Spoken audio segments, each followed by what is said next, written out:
그러니까 이게 어느 한쪽이 중요하고 중요하지 않다가 아니라 너무 한쪽에 우리가 쏠려 있으니까. 맞습니다. 지금 그게 문제인 거예요. 그거를 이제 이쪽으로도 비중을 좀 싣자. 그래서 이게 4가지 테스트 중에 회복 탄력성이 들어가 있는 게 이게 참 네. 의미가 있다라고 생각하는 게 이제 이게 뭔가 아이가 힘든 순간을 만났을 때 그걸 극복하고 끝까지 네. 해내는 거고 버텨내는 거고 나의 자존감이 무너질 때 다시 서는 맞습니다. 거고 그런 거잖아요. 네.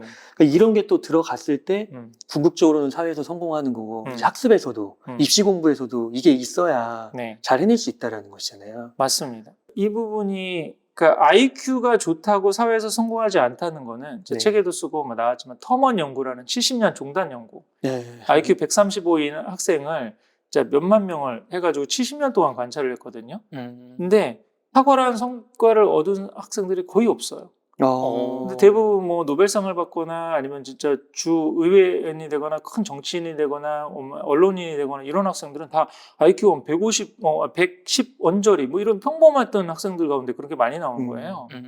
그 사회에서 성과를 내는 거는 이 IQ가 높고 낮음이 아니라 태도, 관계, 네. 근성 이런 부분. 그러니까 EQ라는 개념이 나온 거고 그릿 뭐 그런 얘기들이 네. 나온 거고 이런 거거든요.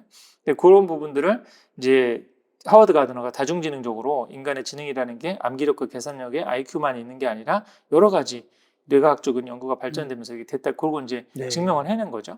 근데 그 가운데 이 회복 탄력성은 약간 마음의 어떤 근성이라든지 아니면 이런 부분을 얘기하는 건데 회복 탄력성을 구성하는 요소가 3가지거든요. 하나는 나에 대한 이해. 나는 누구고 나는 문제가 있었을 때 어떻게 해결해야 되는가에 대한 그 이해가 한 가지 요소고요. 2번째는 타인과의 소통이거든요. 얼마만큼 타인과의 소통이 안 되는데 나만 그냥 뭐 악으로깡으로 버티고 이게 회복 탄력성 아니에요? 회복 탄력성은 막 힘들고 어려움을 참고 견디기만 하는 게 아니에요. 어려움이 왔을 때 그걸 딛고 일어나고 더 나은 상황으로 지금 가게 되는 건데 그러기 위해서는 다른 사람과 소통을 해야죠. 그것도 이렇게 수치적으로 나온다는 나옵니다. 거죠. 와. 개인적이도 네. 다 계량화해가지고 계량화해서. 나왔거든요. 3번째가 이제 자기효능감, 자존감. 근데 그 자존감이나 자기효능감의 가장 핵심은 뭐냐면 나를 조건 없이 사랑해주는 단 한 사람의 존재가 있느냐. 이게 회복 탄력성 연구의 시작점이었거든요. 그래서 그 사람을 있는 그 자체, 존재 그 자체로 봐주는 인정을 받는가, 내가 그런 확신이 있는가. 그런 게 있으면 이제 하루하루가 감사한 거고, 그래서 이제 감사일기 쓰는 거라든지, 뭐, 회복 탄력성을 이제 늘릴 수 있는 여러 가지 방법들도 있거든요. 그래서 이 부분이 이제 중요한 부분인데, 이거를 우리 아이의 회복 탄력성이 어떤지, 그거를 한번 측정을 해볼 수도 있고, 제가 이번 책에는 회복 탄력성을 기를 수 있는 굉장히 중요한 몇 가지 키워드도 좀 담아놨습니다. 네. 당장 실천할 수 있는 것들. 작가님, 그럼 만약에 저희가 공부머리 테스트를 통해서 네. 우리 아이가 입시 제도 우리 사교육 시스템에 한번 넣어볼 만하다. 탑3, 뭐 탑 16 이제 인서울 대학에 갈 만큼, 혹은 뭐 의대를 한번 노려볼 만큼 정말 공부머리가 좋다고 나왔을 때, 그럼 현장에서 지도를 하시면서 이렇게 공부머리가 있지만 말씀하신 회복 탄력성이 좀 부족하다거나, 혹은 부모님이 아이의 회복 탄력성이 이게 멘탈이 약하다는 걸 인지를 못해서 그 뛰어난 공부머리를 잘 입시 결과로 살리지 못하는 뭐 그런 결과도 혹시 좀 있나요? 그런 경우가?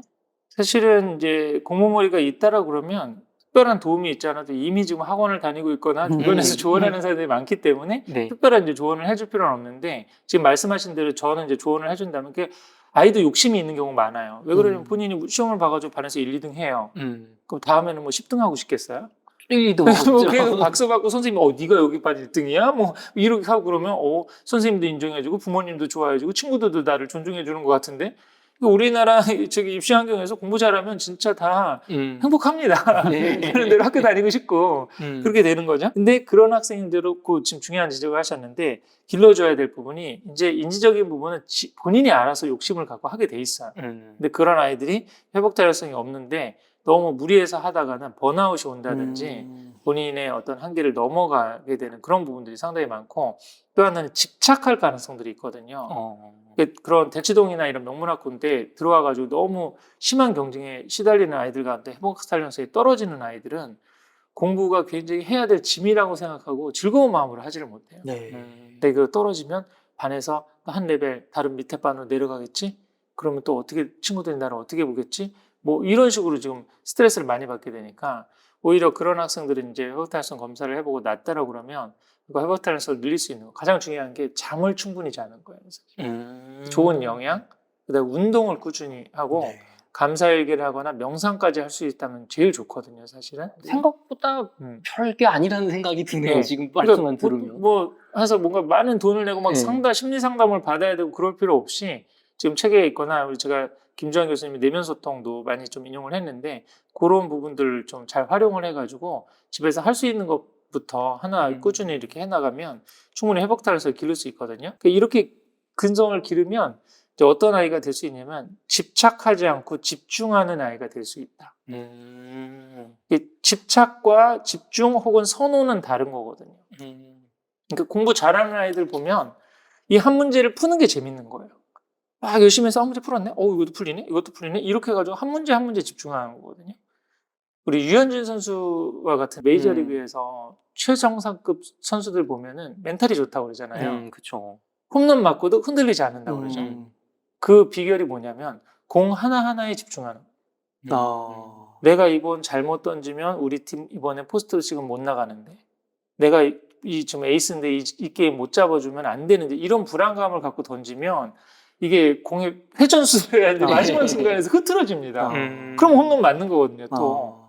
근데 그렇게 이제 너무 그렇게 멘탈이 약한 우리 가장 뭐 저기가 그런 거죠. 우리 김연아 선수하고 아사다마오 있잖아요. 연습은 누가 더 많이 했습니까? 시설은 누가 더 줬습니까? 그 전폭적인 후원은 누가 더 많이 받았습니까? 아사다마오가 훨씬 더 많이 받았는데 김연아 선수는 멘탈이 좋잖아요. 근데 이 멘탈을 길러야 되는데 멘탈이 좋은 그런 선수들이나 아니면 이 공부 잘하는 친구들 보면 그 결과를 너무 집착하고 연연하지 않아요. 그냥 문제 하나하나, 공 하나하나 던지는 데만 집중하는 거예요. 그거는 맞을 수도 있지. 문제 하나 틀릴 수도 있지. 다음 공 잘 던지면 되지. 한 문제 잘 풀면 되지. 이러면은 되는 거거든요. 근데 이게 회복 탄력성이 있는 친구들. 특히 이제 아까 그 자존감. 그래서 제가 우리 책에서도 한 사례를 저기 했는데 우리 TV에 굉장히 자주 나왔던 붕어빵 같은 데 나왔던 그 유명한 한 친구가 있거든요. 그 친구가 서울대 그 인문대를 정시로 들어갔어요. 현역인데. 근데 현역이 정시로 들어가는 거 굉장히 힘들거든요. 정시는 거의 3분의 2가 재수생들이거든요. 그 경쟁을 뚫고 들어간 거예요. 이런 친구들 공통점이 뭐냐면 평소 모의고사 실력보다 수능이 한 120%가 나옵니다. 수학이 문이과 통합 수학이었는데 그래서 문이과 통합 수학에서 이 수학 1등급의 90%가 이과생이었어요. 얘는 문과생 10% 중에 얘가 하나 든 거야. 엄청 희귀한 그 바늘구멍이네요, 정말. 그렇죠. 근데 이런 친구들은 모의고사 할 때보다 시험장에 가서 자신 있게 하나하나 집중해서 푸는 대부분의 학생들은 시험장에 가서 아까 말씀드린 70-80% 그렇게 실력 발휘하고 긴장하고 이거 하나 틀리면 나 재수하는데 뭐 그다음에 엄마는 어떻게 되든 선생님이 기대했던 거 어떻게 이런 생각하고 풀면은 안 풀리는 거죠. 근데 그런 식으로 하고 또 국어도 굉장히 어려운 불수능이었는데 그때도 또 하고.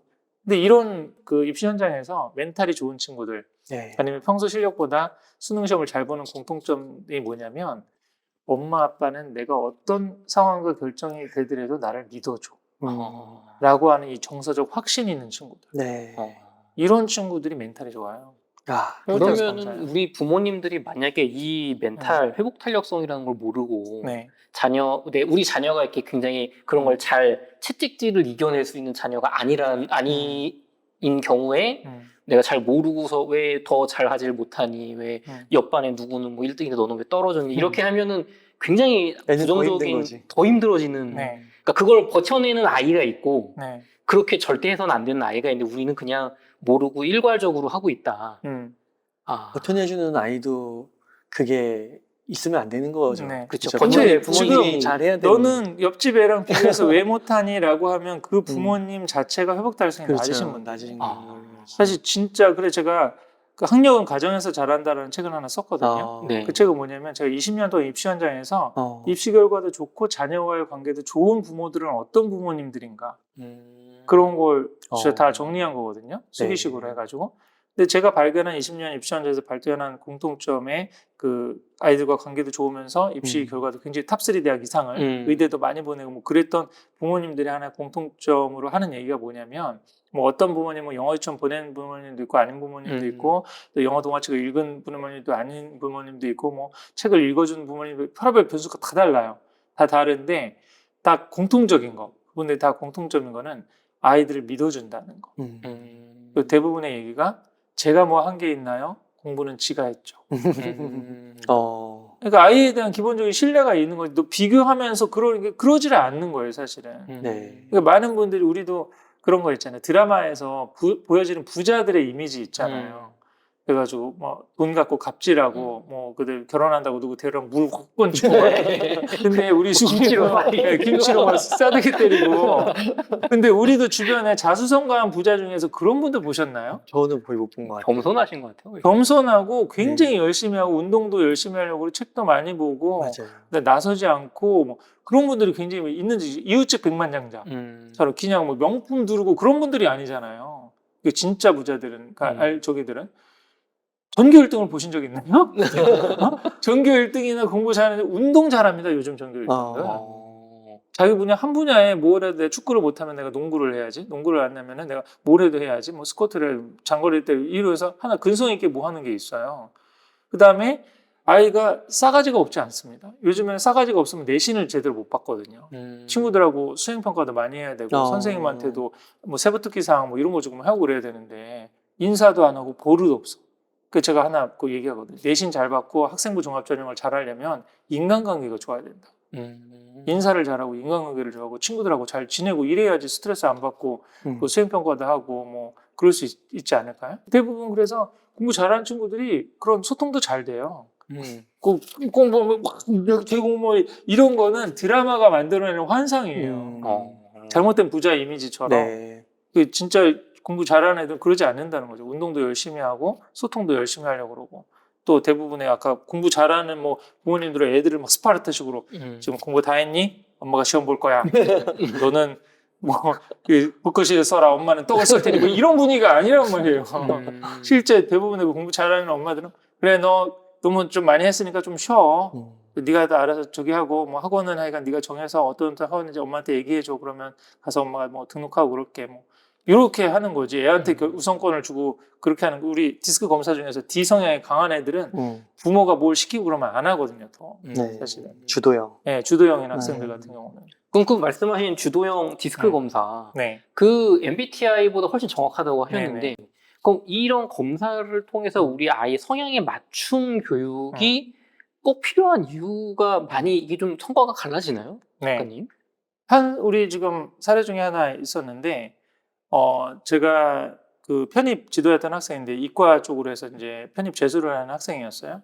근데 본인이 이제 수학 푸는 게 재밌다고 수학 선생님을 하겠다고 그러더라고요. 근데 디스크 유형 검사를 했더니 사실 인간관계의 지향점이라고 할 수 있는 I나 S 성향이 굉장히 낮고 C 성향만 굉장히 높은 친구였어요. 네. 이렇게 되면 사람을 별로 좋아하지 않거든요, 사실.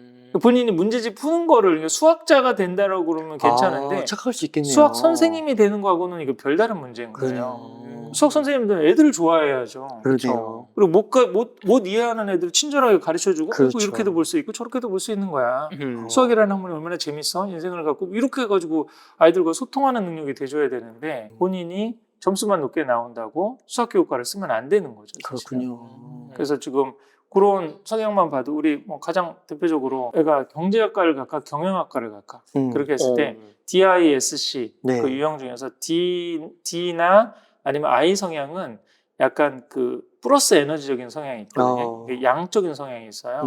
C나 S는 약간 음적인 그 가라앉는 차분한 성격이 있기 때문에 뭔가 실용적인 학문 예를 들어서 화학과를 갈까 화공과를 갈까 그러면 약간 공대 쪽은 D나 I 성향이 있는 학생들이 가야 좀 재밌게 공부를 할 수 있어요.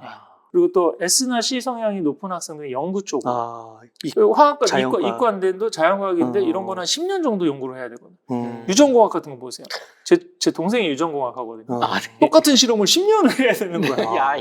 근데 이게 D나 I 성향이 높은 학생들은 이거 못 견뎌요. 못 견디는 거죠. 그게 대기만 성형이 S나 C형이 굉장히 많거든요. 그렇구나. 그리고 또 공무원이나 대기업 생활을 하려면 S 성향이 있는 게 좋습니다.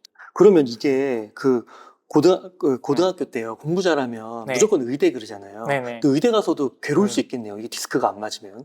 그렇죠. 그래서 제가 그 부분도 사실은 근데 의대는 의대 말고도 잘 아시다시피 전문의 임상의도 될 수 있고 연구 쪽으로도 빠질 수 있죠. 창업도 할 수 있죠. 네. 병원 경영도 할 수 있죠. 아, 의사 진짜 좋은 직업이에요. 그러니까 의사라고 하는 라이센스는 우리 뭐 사실 너무 요즘 의대 열풍이 밀어가지고 굳이 제가 이런 얘기를 할 필요는 없지만 뭐 본인이 적성이 어느 정도 된다 그러면 디스크 성향에 관계없이 야. 우선은 하나 간 다음에 내가 D 성향이 굉장히 강하다 그러면은 전문의를 하지 말고 그냥 의대만 다닌 다음에 프랙티셔너 그걸로 해가지고 뭐 요즘 의협 회장 뭐 이런 분들 있잖아요. 그런 분들 전문의 아니잖아요. 본인이 하면서 아니면 또 병원 경영 같은 것도 할 수 있겠죠.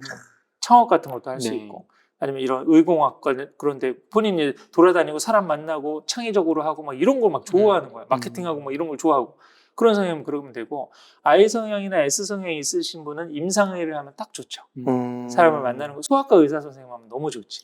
애들 친절하게 해주고 까꿍 이거 봐라 뭐 이렇게 하면 나 우리 선생님 소아과 더 가고 싶어. 그거 힘들어하는 의사분들 많은데. 네. 그거 안 맞은다는 네. 분들 계세요. 맞아요. 그런데 I나 S 성향이 없는데 임상의 하시면 정말 우울합니다. 아, 맨날 아픈 환자만 똑같은 저기를 봐야 되니까. 그렇구나. 근데 지금 내가 그 의사 선생님인데 C 성향이 강하다 그러면 역시 마찬가지로 임상형보다 연구 쪽으로 빠지는 연구 쪽으로. 거죠. 교수님이 되신다든지 논문을 쓰신다든지 제약회사 쪽 제약회사 쪽으로 뭐 가신다든지 뭐 이런 부분들로 하시면 또 좋을 수 있죠. 네. 우선 공모모니 테스트는 초등 고학년, 5, 6학년 이후 정도가 돼야 이제 완성된다고 보거든요. 이건 결국 문제집 푸는 능력이잖아요. 그게 본격적으로 지금 그 12살, 13살 때 전전주엽이 완전히 리셋되는 시기가 있거든요. 그때 이제 본격적으로 인지 능력이 어느 정도. 그래서 우리도 옛날에 보면은 요즘에는 이제 너무 그 많이 초등학교 때 막 들로산으로 뛰어놀다가 중학교 올라가더니 갑자기 치고 나오는 아이들 아니면 중학교 때까지 그냥 놀다가 고등학교 때 갑자기 치고 나오는 애들이 있었잖아요. 대기 만성형으로. 이제 그런 친구들이 약간 어렸을 때는 뭐 문제집 푸는 공부를 많이 하지 않고 그랬는데 기본적으로 포텐셜은 있었는데 나중에 늦게 튀는 건데 요즘엔 그런 애들이 없던데요? 씨가 많아서 그럽니다. 기다려주면 나중에 치고 나올 애들인데 그런 애들을 붙잡고 학습지 풀리고 학원 보내고 막 이러니까 아이들이 진이 빠져버린 거죠. 그래서 아예 그냥 나중에 치고 나오는 비율이 확실히 줄어드니까. 그럼 이제 이거를 거꾸로 해석하세요. 원래 이렇게 봐야 되는 건데 거봐 미리부터 안 시키면 나중에 치고 나오는 건 이미 사교육이 너무 치열하니까 이제 그 시대는 끝났어. 네, 그런 건 다 옛날 얘기고 1년이라도 빨리 선행하고 1년이라도 빨리 뭐 이래야 돼 이런 조급한 분위기가 사실은 더 많이 있기는 한데 이제 그럴 수가 있다라고 하는 거죠 사실은. 그래서 뭔가 지금 아이들이 가지고 있는 그런 역량이라든지 이런 걸 좀 잘 살펴가지고 그에 맞게 해서 뭐 5, 6학년 정도 그렇게 지금 해도 괜찮고 그다음에 회복 탄력성 검사 같은 경우는 역시 마찬가지로 초등 5, 6학년 정도에 답이 될 수 있는데 어린 아이들 같은 경우는 부모가 관찰을 해서 기록하면 돼요. 시험을 굳이 안 치더라도 다중지능도 마찬가지예요. 다중지능도 저는 이제 중고등 버전으로 하기를 권하거든요. 그게 이제 100분위 점수가 나오기 때문에 초등학교 때부터 해서 쭉 일관된 테스트로 향상도가 보이잖아요. 어렸을 때는 다중지능이가 제일 높은 게 지금 언어 능력이었는데 어렸을 때는 30이다가 40이 되고 50이 되고 60이 되는구나. 이걸 지금 볼 수가 있으니까 괜찮은데 지금 커리어넷에 제가 보내드린 커리어넷에 가면 초등 버전이 있고 중고등 버전이 따로 있거든요. 근데 중고등 버전으로 초등학생도 하는 게 좋고 초등 저학년이 본인이 직접 기록하지 못한다라고 하면 부모가 역시 관찰 해가지고 디스크도 마찬가지죠. 초등 고학년 이상부터 본격적으로 할 수 있지만 너무 어린 단계다 그러면 부모님이 관찰해서 그거를 이제 제가 말하는 연말 연시에 가족 세미나 같은 걸 같이 하면서 폴더를 하나 만들어 두시는 거죠. 만들어둬서 우리 지금 검사지 우리 책에 브록에도 있고 뒤에 있거든요. 검사지를 하나 출력을 해가지고 PDF 파일로 이렇게 해가지고 하나하나씩 껴놓는 거죠. 그래서 오늘 지금 3학년 때 우리 아이의 공모모니 테스트는 아직 너무 이르니까 뭐 안 한다 그러면 빼도 되고 우리 지금 다중지능 검사, 회복탄력성 검사, 그다음에 디스크 검사. 근데 이거 회복탄력성이 지금 3학년 때는 뭐 265점 만점이거든요. 그리고 193점이면 평균인데 3학년 때는 170이었는데 그래서 지금 뭐 심사님이 얘기하는 대로 애를 좀 잠을 좀 충분히 재우고 또 운동을 시키고 뭐 긍정적인 그 감사 얘기를 쓰게 하고 뭐 이렇게 했더니 4학년 때는 뭐 190까지 올라가고 5학년 때는 200까지 올라가고 이게 눈에 보이면은 뭔가 하고 있구나. 그럼 이제 학원 안 보내고 그런 부분에 대한 불안도 훨씬 더 줄어들 수가 있어요. 그러면 초등학교 만약 5학년부터 시작하면 언제까지 해야 되는 거예요? 지금 매년? 대부분 매년 해가지고 이제 고등학교 졸업할 때 그 대학교 갈 때까지. 때까지 그때까지 같이 하면서 그럼 그걸 쫙 아이들과. 숫자로 남는 거네요. 그렇죠. 그럼 이게 향상되는 것도 보이고 뭐 줄어드는 것도 보이고 그렇죠. 하니까 내가 우리 아이가 원래 회복 탄력성이 뭐 평균적인 수준인데 고3 되니까 갑자기 막 너무 안 좋아졌다. 네. 그러면 이거는 지금 얘가 공부의 문제가 아니라 마음의 문제니까 부모로서 케어가 들어가야 되는 거고 네. 반대로 성적이 떨어졌다면 이제 의지의 문제가 아니라 공부 뭐 방법이나 그릇의 문제니까 그쪽으로 접근을 해야 되겠네요. 맞습니다. 그래서 그런 얘기가 있습니다. 지금 입시에서 중요한 거는 정보가 아니라 우리 아이를 파악하는 거라고. 그러니까 말씀하신 대로 지금 과학자에서 검사를 했더니 고3 때 팍 떨어졌어요. 그 전까지 좋다가 그럼 얘가 멘탈이 흔들리고 있구나. 그럼 지금 특강 하나를 보내고 문제지 그렇죠. 하나를 더 푸는 게 중요한 게 아니라 그렇죠. 이 멘탈을 지금 길러줘서 시험장에서 120% 자기 실력 발휘를 하게 하는 게 더 필요하구나. 그럼 적절한 상담을 뭐 해준다든지 아니면 담임 선생님한테 얘기해서 얘가 멘탈이 많이 흔들리니까 좀 격려를 해주신다든지 아니면 전문가의 진짜 도움이 필요하다. 또 심리 상담 같은 걸 좀 받으면서 왜 그렇게 좀 많이 불안한지 뭐가 염려가 되는지 그런 걸 같이 한번 풀어줘서 아이의 마음 근육을 길러주는 게 그 실질적으로 입시에도 그렇죠. 도움을 줄 수 있는 거죠. 많은 부모님들이 착각하는 게 학원을 보내고 아니면은 학군을 바꿔주고 그러면 아이가 가지고 있는 그 성적을 올려줄 수 있다고 생각하거든요. 근데 통계적으로 봐도 사교육을 더 시켰을 때 올릴 수 있는 점수는 수능 기준으로 100점 만점은 5점에서 6점 정도밖에 되지 않거든요. 그렇게는 안 나요. 네. 실제 효과가 그렇게 사실 사교육의 투입 대비 산출 효과가 그렇게 높지 않다라고 하는 통계적인 결과들도 있거든요. 그러면 부모님이 늘려줄 수 있는 거는 아이의 그 점수를 늘려줄 수 있는 거는 사실 한계가 있거든요. 근데 모든 입시가 80% 실력의 20% 멘탈이거든요. 아까도 그 지금 막 킬러 문제를 맞히는 방법이 두 가지가 있죠. 하나는 정말 많은 시간을 투여해가지고 이가 방법을 해서 뭐 학원을 하고 재수를 하고 삼수를 해가지고 내가 진짜 완성도를 높여서 실력을 높여서 풀 수도 있어요. 또 하나의 방법은 실력 80%를 맥시멈으로 채우고 나머지는 좋은 멘탈로 가서 잘 찍으면 되는 거 아닌가요? 그렇죠. 킬러 문제 3-4문항이거든요. 모든 문제가 다 어렵지 않아요. 모든 문제 다 어렵고 수포자가 넘치게 되니까 대부분의 한 70-80% 문제는 기출문제에서 그대로 내고 정말 성실히 한 학생들이면 충분히 다 풀 수 있는 그런 문제들이 나오는데 변별력을 주기 위해서 3-4문제가 어렵게 나오거든요. 네. 그 3-4문제를 맞출 수 있는 방법이 풀어서 맞추거나 찍어서 맞추는 거죠. 멘탈이 좋으면 아까 그런 시험장에서 모의고사보다 그렇게 나올 수도 있는 거죠, 사실. 그럼 부모님이 길러줘야 되는 거는 합리적으로 생각해도 어느 쪽이 있냐겠냐는 거예요. 투입 대비 산출 효과도 지금 굉장히 불확실한 이 지금 문제집 푸는 공부, 그다음에 사교육비를 또 투여하는데 놓을지 아니면 아이를 편안한 마음을 갖게 하고 아까 진짜 뭔가 잠을 좀 충분히 자게 하고 잔소리를 뭐 덜하고 믿어준다는 그런 확신을 좀 갖게 해주고 이런 부분에 멘탈적인 부분에 더 힘을 써가지고 아이가 120% 자기 실력 발휘를 하게 해주는 게 아이의 입시를 도와주는 더 현실적인 방법이죠.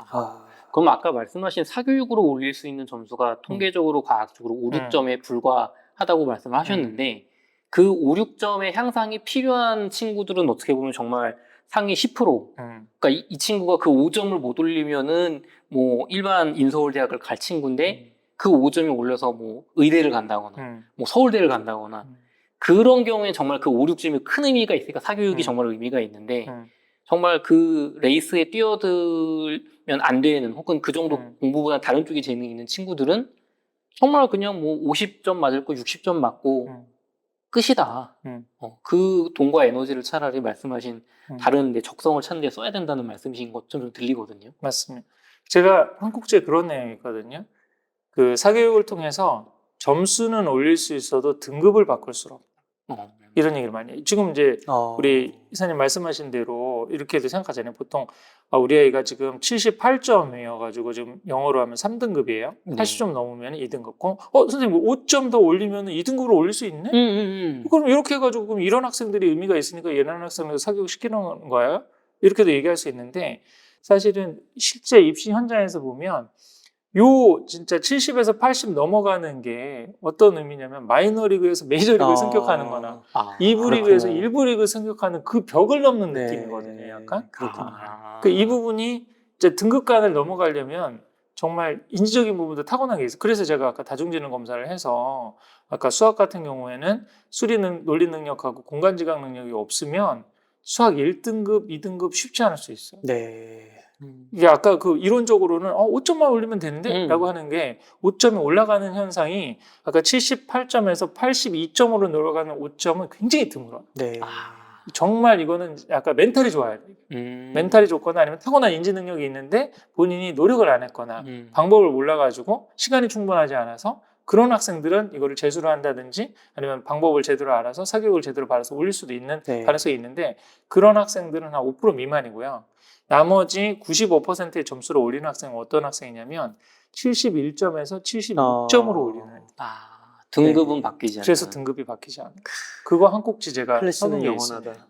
그 야구 보면은 뭐 3할 타자가 중요한데 밑에 뭐 2할 5푼 치나 6푼 치나 그런 식으로 많이 하잖아요. 지금 2군에서 뛰고 있어요. 네. 야 조금 더 타율을 그냥 1푼만 올리면은 1군 가는데 왜 그게 안 되냐? 안 된다니까요. 안 되는 게 있어요. 한 5개만 더 치면. 네. 근데 그게 사실 쉽지 않은 거예요. 문제 한 문제만 더 너 맞추면 3점짜리 한 문제 맞추면은 등급 하나 바뀌는데 왜 그게 안 돼? 그 총점 불변의 법칙이라는 것도 있어요. 예를 들어서 만약에 뭐 언어 같은 데서 문학 비문학이 있어요. 이번에 그럼 문학에서 막 점수가 지난번에 안 나와서 올렸어. 근데 다음번에는 비문학에서 떨어져. 또 이번에는 그래서 막 열심히 해서 다시 비문학을 올렸어. 다음엔 또 문학에서 떨어져. 이런 식으로 해가지고 뭔가 한 분야를 올려서 한 분야는 이게 참 그 입시에서 그게 현실적으로 쉽지 않은 부분들이 있어요. 벽을 넘어야 되는 그런 부분들이 있거든요. 그러니까 이게 약간 비슷한 게 그 중고차도 네. 보면은 예를 들어 제가 3천만 원이 있으면 3천만 원으로 예를 들어 뭐 소나타급을 살 수 있는데 중고차로 가면 그랜저를 살 수 있는 거예요. 그러면은 이제 중고차를 잘 하시는 분들은 연식이 좀 되더라도 중고차 그랜저를 사라고 그러시더라고요. 왜냐면 이게 클래스가 다른 차잖아요. 그러니까 이런 게 있다고 하더라고요. 아무리 뭐 소나타가 좋아져도 풀옵션이라도 그 넘을 수 없는 그랜저의 그 벽이 있는 거죠. 그거를 입시적으로도 저기를 해가지고 그러면 안 되는 친구를 막 되게 해가지고 간신히 의대 끝 문짝을 열고 들어가게 했다고 해보세요. 그 의대 가서 행복할까요? 그 다음에 제대로 졸업할 수 있을까요? 네. 의미가 없는 거예요. 요렇게 해가지고 그럼 간신히 모든 그 사교육과 학군을 막 집안에 영령을 해서 그렇게 간신히 문 닫고 들어가게 해준다 한들 그 안에 가서 뭔가 행복할까? 또 마찬가지로 그렇게 해서 로스쿨을 간신히 문 닫고 갔어요. 그럼 그렇게 해서 우리 로스쿨계에서 한 해에 2,000명씩 로스쿨 졸업자가 쏟아져 나오고 로스쿨 낭인들도 많죠. 네, 그렇죠. 1,000명에서 지금 그다음에 다 아시다시피 대형 로펌들은 다 이미 누가 들어갈지 정해져 있죠. 뭐 이런 지금 상황들이고 판검사 뭐 로클럭 되는 것도 정해져 있는데 또 2,000명 중에 제대로 취업할 수 있는 사람 500명인데요. 그 500명이 그러면 아까 1부 리그에서 뛰던 500명일까요? 문 닫고 들어간 3부 리그, 4부 리그에 있는 쪽일까요? 그러니까 그래서 제가 강점 혁명을 자꾸 얘기하는 거예요. 네. 문제집 푸는 공부를 하더라도 정말 1, 2등급 나올 그러면 계속 미뤄도 가능성이 있다는 거죠. 1부 리그에 뛸 수 있는 실력이 된다. 그럼 괜찮은데 만약에 문제집 푸는 공부가 되는데 거기서도 3부 리그다 그러면 근데 본인이 뭔가 다른 걸 잘할 수 있는 강점형이 있다 그러면 과감하게 3부 리그를 빠져나와서 지금 그 축구단에서 야구단으로 빨리 옮기라는 거죠. 마이클 조던이 괜히 운동신경 좋다고 해서 그 마이너리그 가가지고 맞아요. 야구했다가 망하고 다시 돌아왔죠. 네. 농구를 해야 될 사람이 왜 야구를 가서 야구로 몇 년 쉬었는데도 오자마자 또 잘하더라고요. 그러게. 맞네. 본인의 타고난 재능이잖아요. 재능인데 운동 잘한다고 모든 운동을 잘하는 게 아니에요. 쓰는 근육이 다른 거잖아요. 문제집 푸는 공부 우리가 말하는 입시는 그냥 한 종목이다. 그렇죠. 이 종목이 안 맞으면 딴 종목 가서 1등하면 된다. 그게 제가 말하는 강점 강화 전략입니다.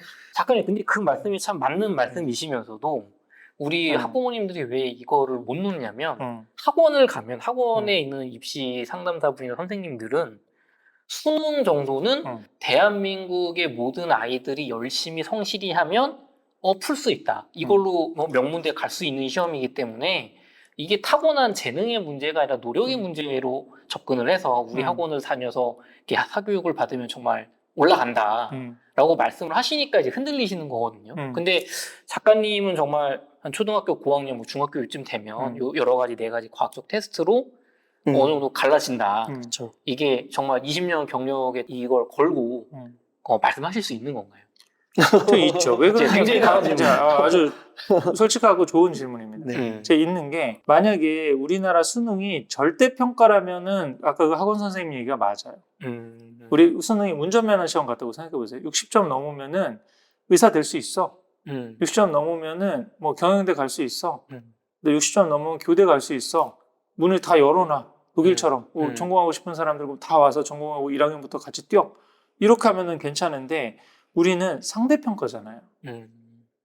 상대평가해가지고 아무리 본인이 90점을 맞아도 이게 상대평가를 해서 지금 들어갈 수 있는 의대 정원이 3,000명이면 3,000명을 잘라야 되는 거지. 그렇죠. 90점 넘은 사람을 다 의대에서 받아주는 게 아니잖아요. 네. 그렇죠. 그러니까 아까 그 학원 선생님 말에 모순이 있죠. 아, 열심히 노력해서 어느 정도 실력만 저기 하면은 원하는 대학 갈 수 있다? 의대에 3,000명 못 가는데? 네. 지금 내신이 1등급이나 수능 무조건 1등급만 받아주는 건데 상대평가 저기를 해가지고 90점 넘은 게 아닌 거잖아요.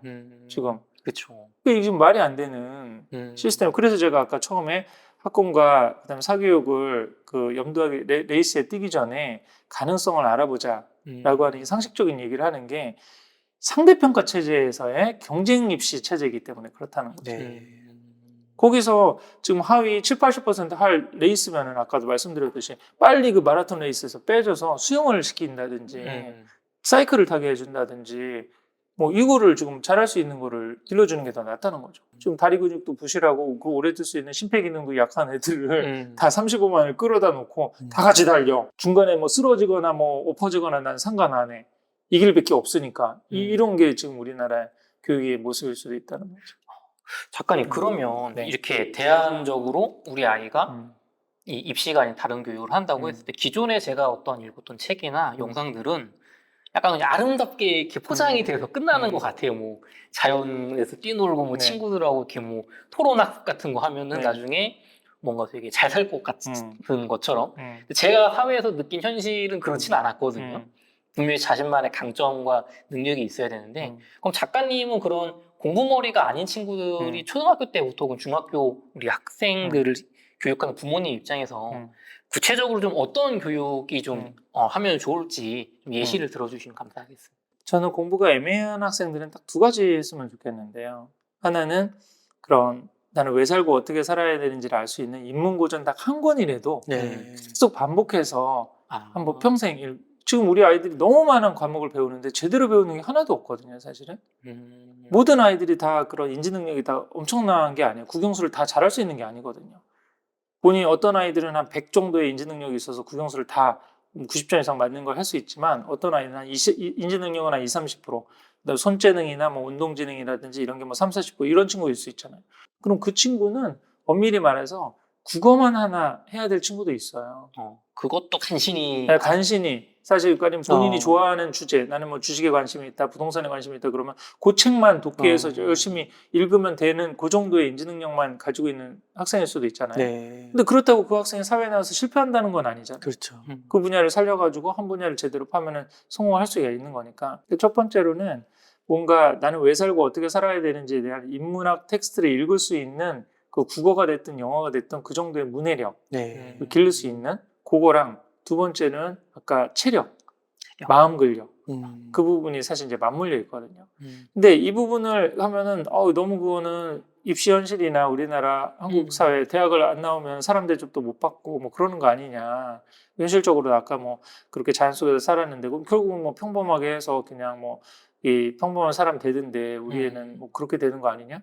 근데 아까 그 네덜란드나 약간 독일 같은 케이스를 지금 말씀드렸잖아요. 그 네덜란드는 대학 진학률이 25%, 연구 중심 대학이 25% 정도, 75%가 거의 다 실무 중심이나 아니면 특성화 저기로 그 진로 지도를 해주거든요, 선생님들이. 네. 그래서 한국에 그쪽에 유학 가거나 아니면은 그 무슨 상사 주재원으로 가셨던 분이 그 네덜란드 부모님들한테 물어봤대요. 아니 대학 안 나오면은 사람 대접 못 받지 않냐고. 그랬더니 그 네덜란드 학부모님들이 이렇게 대답을 하더라고요. 모두가 다 연구 중심 대학에 가서 변호사하고 의사하면은 집은 누가 짓고 하수도는 누가 뚫고 네. 가게는 누가 운영하냐고. 아. 아까 그런 질문에 대한 전제가 그런 거예요. 평범한 애들도 있어야 되는 거 아닌가요? 우리 사회를 유지해야 돼. 근데 지금도 아까 제가 말씀드린 35만이 4년제 대학을 가서 10에서 15만 정도가 제대로 된 일자리를 갖고 나머지 20만 아이들은 1, 2년 정도 비정규직 하다가 대부분 아르바이트 생활.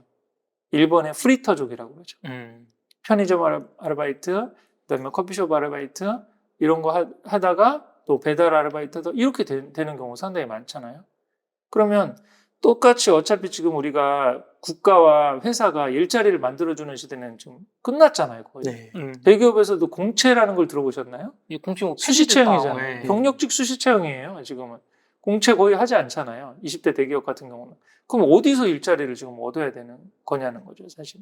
그럼 문과 같은 경우는 빨리빨리 사회 나와서 부딪혀 보면서 하나하나 자기가 자기 길을 찾아가고 그래야 되는데 그럴 수 있는 근력을 기르는 게 오히려 문제집 푸는 공부만 하는 것보다 본인이 스트레스 많이 안 받고 몸 튼튼하고 마음 튼튼하고 인문학적인 아까 소양 내가 공부하지 말라는 건 아니거든요. 문제집 푸는 공부에만 매달리지 말라는 거죠. 아니라고 생각하면.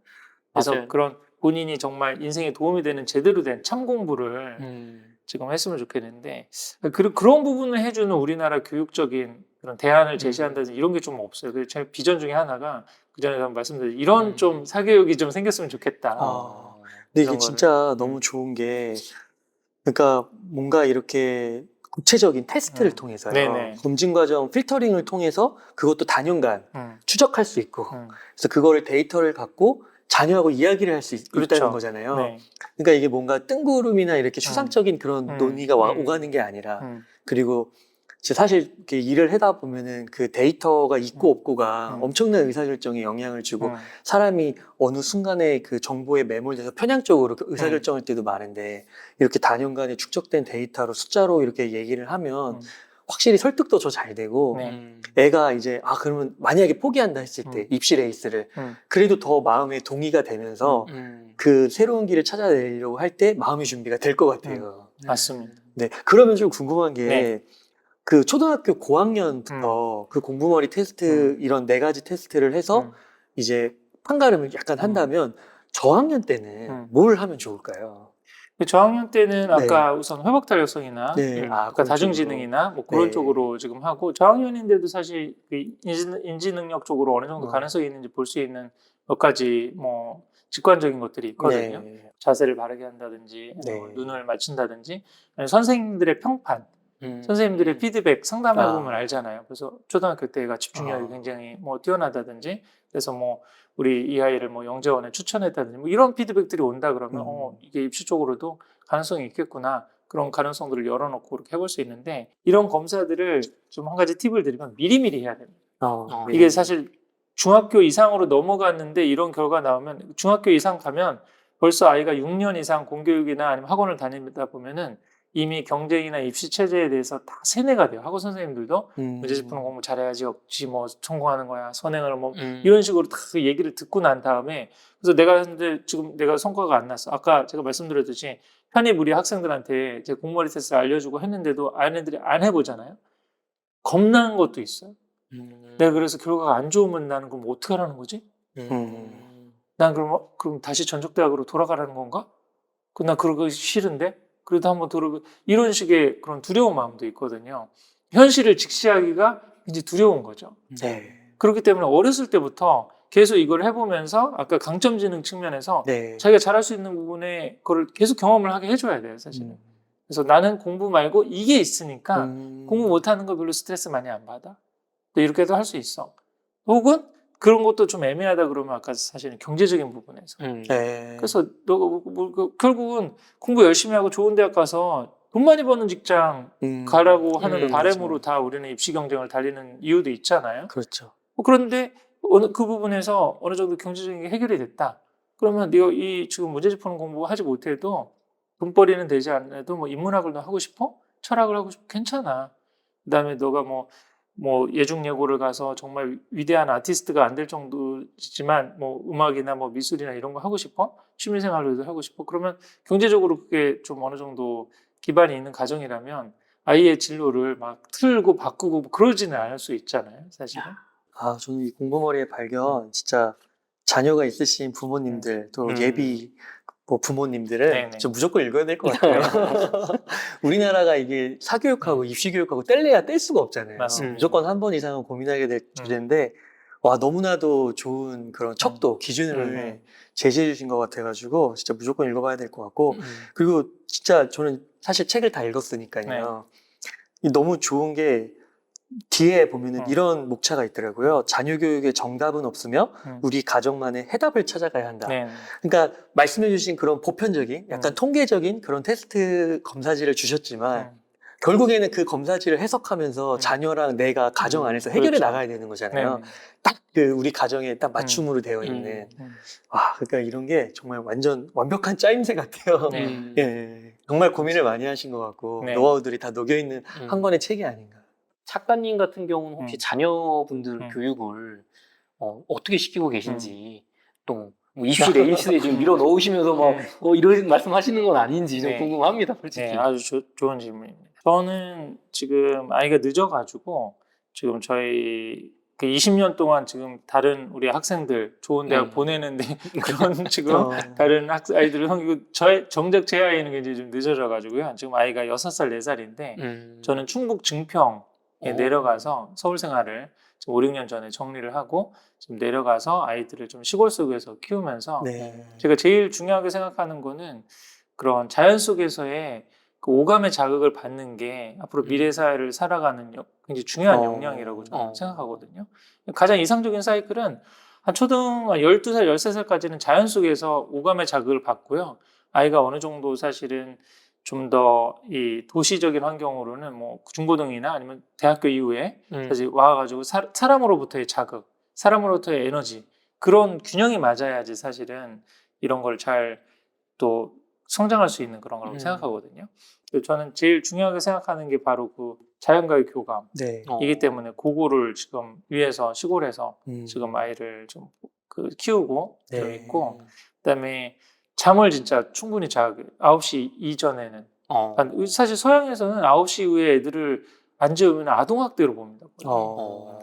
아이들의 수면 시간 확보 이걸 굉장히 사실은 중요하게 생각하거든요. 근데 우리나라는 좀 너무 여러 가지 공부시키기나 아니면 뭐 또 게임이나 뭐 그런 거 하기 때문에 좀 늦게 자는 아이들이 굉장히 많이 있잖아요. 그래서 잠을 충분히 재우게 하는 거. 영양분은 지금 저희가 확실히 잘하고 있다 이렇게 좀 확신할 수 없는데 그 부분하고 또 하나는 기회가 되는 대로 가소성이 있는 놀이, 그 바닷가나 아니면은 모래놀이 같은 거 좀 많이 하면서 그 만지고 부수고 이렇게 할 수 있는 자기 마음대로 할 수 있는 그런 자율성을 기를 수 있는 그런 놀이들을 많이 하고 있고요. 그리고 또 이제 사자수학을 하루에 그 5분, 10분씩 정도 해서 저희 큰애 같은 경우는 이번에 2월 달부터 시작해가지고 하루에 4자씩 주 5일 정도 해가지고 오늘 전체 한 권을 다 끝냈어요. 마지막에 그 부생아신부터 시작해가지고 기소부력이면 물시어인까지 오늘 해가지고요. 그래서 내일 우리 책거리를 하려고 근데 지금까지 하고는 처음에는 아이가 막 방방 뛰고 그랬는데 확실히 제가 시작하기 전에 명상을 하거든요. 근데 제가 블로그에 다 있어요. 우리 아이랑 하는 모습도 쫙 한번 보실 수 있는데 처음에는 그냥 자, 우리 지금 뭐 해야 되지 그러면 글 공부 명상해야지 막 이걸 좀 집중을 잘 못하는데 요즘은 자, 명상해야지 그러면 4분이다 하고요. 얘가 한글을 못 읽거든요. 근데 한자를 읽어요. 한자는 그림으로 통으로 받아들이기 때문에 훨씬 더 부생아신, 몸신 이게 그리고 또 그 점점 많이 읽게 되니까 하나하나 이거 아버지부 뭐 날생 나 이렇게 음률을 맞춰서 이렇게 하는 게 있거든요. 그거를 재밌게 하고 있어요. 근데 작가님 그러시면 그래도 사교육 현장에서 그렇게 오래 계셨는데 시골에 계시다고 하시니까 학원도 없을 거고 요즘 부모님들이 요즘 막 방학 시즌에 막 그 대신 아이들이랑 축구해주는 뭐 그런 학교 그런 게 전혀 없을 텐데 불안하거나 그런 건 없으세요? 선행학습 막 이런 것들? 그러니까 사실은 문제집 푸는 공부는 뭐랑 똑같으냐면은 저 오늘 야구 비유가 자주 나오는데 야구에서 우리 유현진 선수나 그럴 때 스프링 캠프 끝나고 나서 공을 언제 잡는다고 그러죠? 보통 그 시범 경기 저기고 스프링 캠프 내내는 근육 운동을 하죠. 아, 코어 그죠. 운동을 하고. 맞아. 직전에나 이제 네. 공 던지지. 그거 하고 왜 그러면 사실 어깨에도 무리가 되고 계속 변화구를 던지거나 뭐 이러려면 이게 좀 그렇구나. 스킬이거든요. 네. 사교육이나 문제집 푸는 공부는 스킬이거든요. 네. 근데 그 스킬을 위해서 몸과 마음의 근육을 먼저 길러야 되는 거 아닌가요? 우리 히든크 감독님이 우리나라 와서 바꿨다라고 하는 게 90분을 뛸 수 있는 체력을 먼저 만들어서 이 지금 왔다 갔다 하는 그거에서 박지성 선수라든지 몇몇 선수들을 발굴해낸 거잖아요. 네. 근데 지금 그 체력이 안 되는데 슈팅 연습만 계속 시키는 게 무슨 의미가 있죠? 저는 지금 이게 뭔가 100이닝을 109를 던질 수 있는 체력이 안 되고 허리가 안 되고 코어 근육이 안 된 친구한테 변화구를 어떻게 손가락을 꽈서 던지는 걸 백날 미리 초등학생들한테 가르쳐 주는 게 뭐가 있냐, 무슨 의미가 있냐는 거예요. 그러니까 어렸을 때는 우리 대선수를 키우려면 그러잖아요. 변화구 던지지 말고 직구만 던져라. 그러다 변화구는 언제든지 실전에 가서 그다음에 그번에 스킬을 갖고 손가락이 커지고 그립이 잡히면 자연스럽게 던질 수 있는 거니까 그렇게 하는 것처럼 저도 만약에 저희 아이가 입시적으로 능력이 있는지 없는지는 저도 잘 모르겠어요. 지금 다중지능 검사를 해보면 나이가 어리기 때문에 그냥 자연 친화지능만 높게 나오고 나머지는 다 낮게 나오거든요. 근데 점점 이제 두각을 나타내서 척하면서 근데 인지적으로 가능성이 있다라고 그러면 이제 저는 많은 그런 경로들을 알고 있으니까 그럼 저희가 우리 중학교 때까지 거기 있다가 뭐 고등학교 때 학원지로 올 수도 있고 아니면 거기서 특목 자석으로 보낼 수도 있고 뭐 다양한 농어촌 전형도 쓸 수 있거든요. 그다음에 뭐 의대 같은 경우는 지역인재 전형에 수많은 전형 기회들이 있어요. 그 자세한 거는 이제 제가 내년에 입시지도라는 책을 내는데 개정판 나오면 그걸 이제 보셔도 되고, 약간 뭐 다른 영상들 제가 오늘 그 책에다 링크해놨던 그런 영상들 참조하시면 이제 되거든요. 그렇게도 할 수 있고 공부 쪽이 아니다라고 하면은 이제 본인이 잘하고 좋아할 수 있는 거. 그 대신에 저희는 사교육비 아껴가지고 그런 얘기예요. 저희가 증평회사니까 증평 촌놈인 거잖아요. 네. 증평 촌놈이지만 뉴욕은 갔다 올 수 있다. 서울 애들하고의 뭐 해서 우리 서울보다 못하지 않나 이런 열등감을 가질 수 있어도 서울보다 상위인 뉴욕과 런던을 가면 되는 거 아닌가요? 글로벌 마인드를 갖고 사교육비 세이브해서 네, 세이브 해가지고 애가 정말 나중에 정말 좋아하고 잘하는 게 있다라고 그러면 글로벌 레벨에서 한번 할 수 있는 거를 뭐 기회를 열어주고 또 거기 가서도 그런 낯선 환경, 인종차별, 뭐 기후 다른 거를 견딜 수 있는 근성을 기르는 게 중요한 거지. 그렇죠. 이게 애가 지금 뭔가 문제지를 뭐 못 풀어가지고 거기서 뭘 못하는 건 아닌 거잖아요.